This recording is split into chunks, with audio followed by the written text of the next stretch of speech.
Happy New Year. I was gonna make a vlog yesterday, but then I wouldn't be able to say that. Um, I just watered everything and we're over here by the orchids because I guess I've been wrapped up in everything else too much to notice what's been going on over here. So what's been going on over here is everybody has spikes. So who is that? Rainbow Chip by I'm not sure. I'll have to look it up later. The roots are kind of adhered to that. And also the Stewartiana, I think this is the yellow one, has a nice spike. I swear there was something else over here that had a spike. Where is it? Where is it? Oh, and this Trader Joe's or Home Depot orchid is opening up another bloom, which is nice. The rest of them kind of fell off. Same on this stalk, my oldest Phalaenopsis. And we also have this one.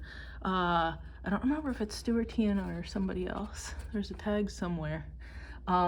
Look, it was kind of snaking between all the other leaves over here, and it finally came out. And I think there's another one that I saw this morning. Where is it coming from? Well, maybe I'll find it later. But I'm excited to have orchids blooming for what, like 6 months now on end. Pretty exciting. This guy didn't look like he was doing well for a while, this Monstera adansonii, but see, there weren't any leaves before, but now it's making nice big leaves again, which I'm excited about. So I think I have two different kinds.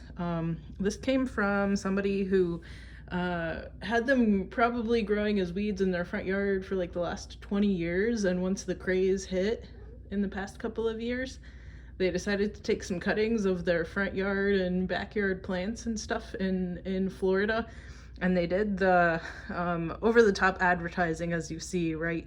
Giant form, has grown out before, so it has plant memory to grow out nice and big again.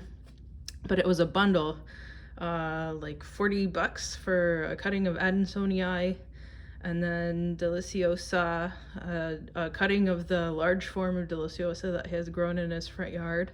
Because I already have the small form, the borzigiana, the variegated one, right? So I wanted the big one.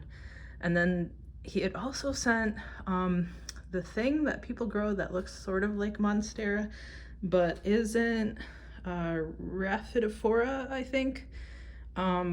So I accidentally killed that. Oops. Maybe I should stake this up. I'm not sure. Maybe I'll put it like that. Was that it? Rhaphidophora, the Adansonia, and deliciosa? I'll have to remember. Oh no, he actually sent the big elephant ear that I have in the kitchen too for $40, and I decided it was a steal, and I guess people are getting interested in that large form of deliciosa now, so they would probably think so too. But here's that other Adansonii, teeny tiny cute little leaves, right? And this one is already meters and meters long in comparison to the leaves on the other one, right? And it barely has any size on it. So I'm excited that either there are different species, because nobody's really studied monsteras too much, or they're different forms, and I'm excited to have all sorts of nice interesting plants. Apparently there's a better form of this guy too, the Siltepecana, that has more interesting fenestrations on it, but I mean, this one's cute. I'm trying to trace where it all goes. I think this is it. Where are you? It comes around here. Oh, this is the growth tip on it. I guess we didn't have any leaves for a while. Well, that's that. Let's go look at that elephant ear.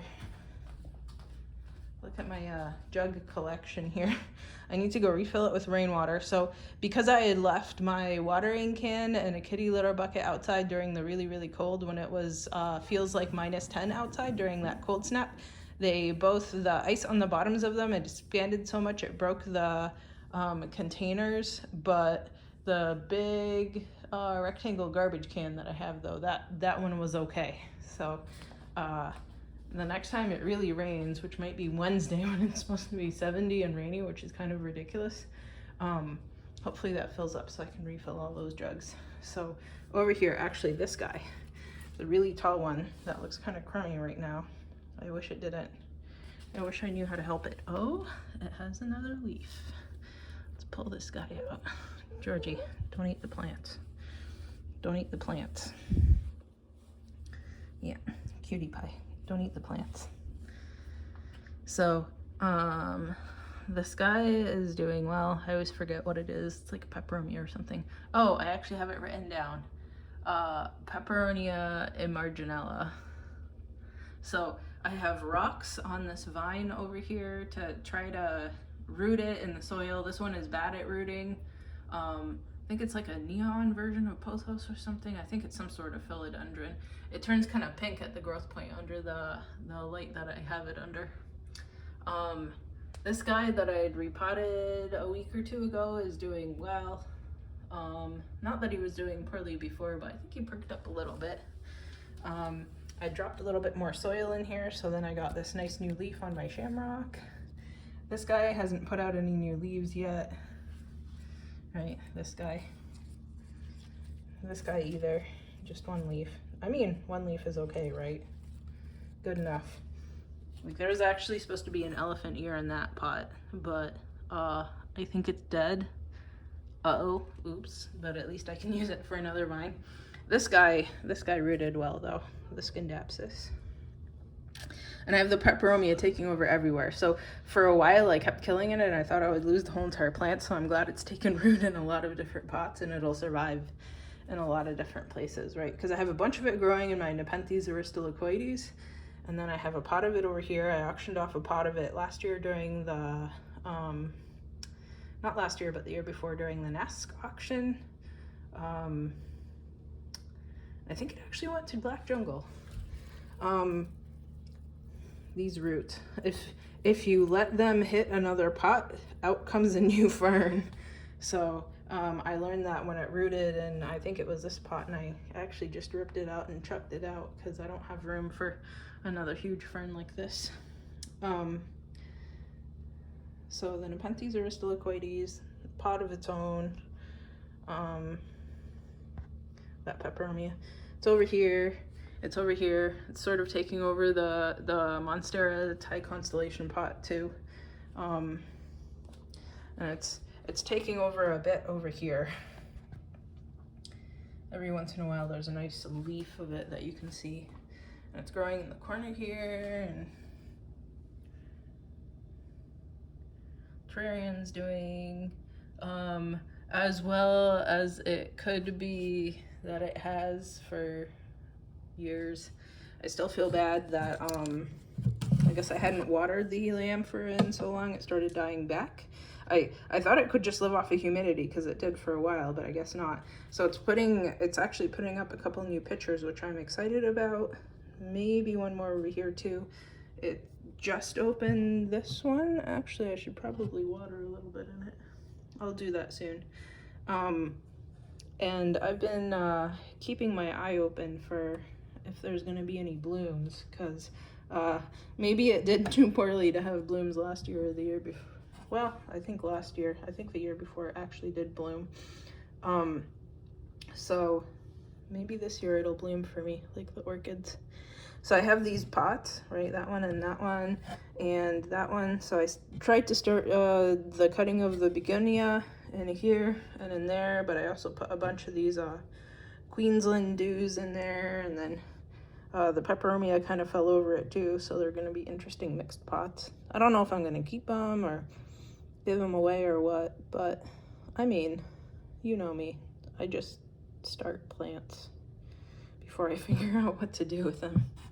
This is that purple Ceph, and this is quote-unquote regular. They sort of, I mean, they sort of look the same, right?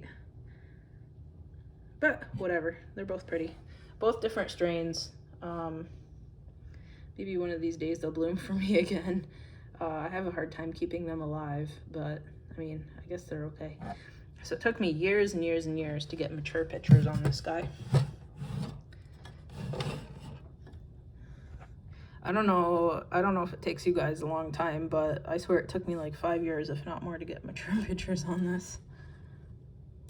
Now it's doing well though. I'm excited. Cephs are such pretty plants. Like, nobody can hate on a nicely grown Venus flytrap. Nobody can hate on a nicely grown Ceph, right?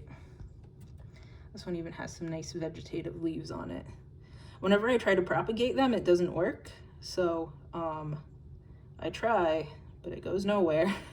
And actually, when I cut back this sheet moss, all the pictures die back too.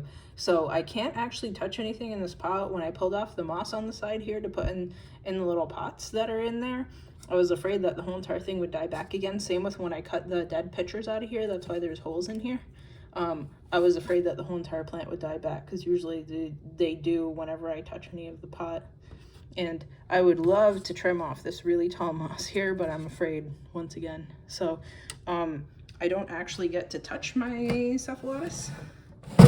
I mean, fine. The more I touch the plants, the worse they do.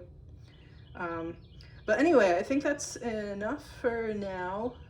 See you guys next week. Happy New Year, and I hope this year goes way better than last year did, because last year was kind of a train wreck.